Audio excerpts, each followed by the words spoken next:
Well, welcome to the stage. In terms of getting back to the speeches, TD, who's been very, very central to all that goes on in the water campaign, who's up to his neck with other things at the moment as well. Welcome to the stage, please, Paul Murphy. Paul.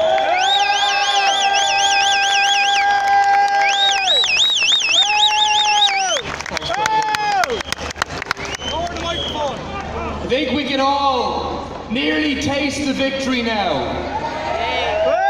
After 3 years of mobilising, of organising, of refusing to pay, we've almost defeated the water charges.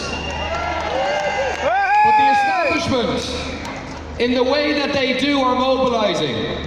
They're mobilising to try to maintain a toehold for water charges, to maintain some sort of backdoor to come back again in the future with charges. And they mobilise in the way that they mobilise, which is by sending letters. Simon Coveney sent a letter the other night to the Water Committee. Commissioner Vella sent a letter the other day to Simon Coveney. That's how they mobilise, to try in a rearguard action to defend water charges. And this is our response. This is how we mobilise to say the writing is on the wall, read it, scrap the charges. They're mobilising because they don't want to be beaten, because water charges are strategically important for them. But they're also mobilising because they don't want the lesson to go out, that they can be beaten, that if we rise up together, that we can win, and that mass civil disobedience can be successful. That's also the reason that they're trying to criminalise protest. In 2 weeks' time, a trial will take place that will determine whether sitting down on the road and slow marching is kidnapping or if it's a form of protest. The first 7 of 18 adults on trial for the protest in Jobstown against Joan Burton in November last year, November 2014, will take place. And if we're convicted of false imprisonment, the defendants, many of whom are here today, will be going to prison for long times potentially. I'll be removed from the Dáil in another attack on people's democratic rights to decide on who represents them. And most importantly, everyone's right to protest will have been taken away. Because this is about revenge.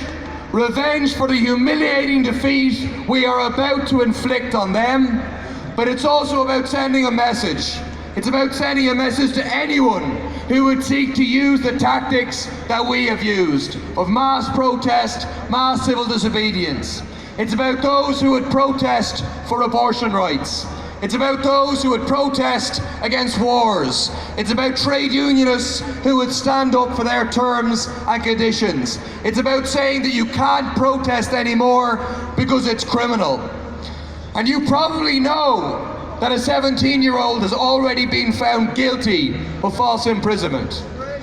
And he was found guilty in a children's court and he had no jury. And the judge said he was guilty because he sat down, because he encouraged others to sit down in front of Joan Burton's car, and because he momentarily delayed Joan Burton. That's it. And he was found guilty.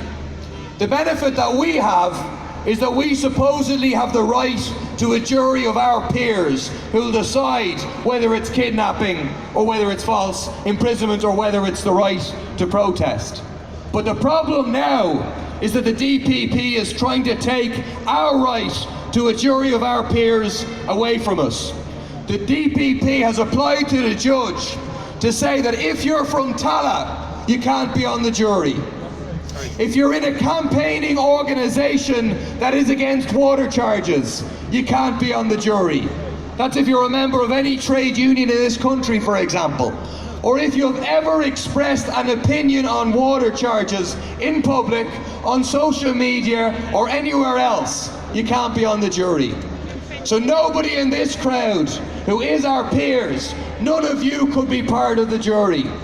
And so it's a blatant attempt to stack the jury against Jobstown so that they can try to get convictions. And if we get away with it, people say to us, they'll never find a jury that could convict.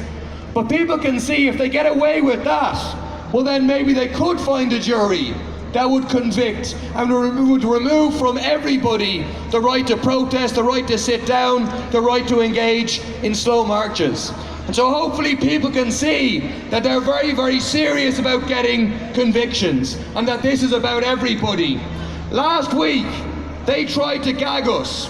They tried to stop our freedom of speech. They tried to say Jobstown not guilty had to finish. They tried to say we couldn't speak out like I am now about what's happening in our court case, about what's happening in our trial. And we said as Jobstown not guilty, we reject that gag. The way to defend our freedom of speech is by exercising it, by saying to people as we are now what's happening, what attack is taking place on the right to protest.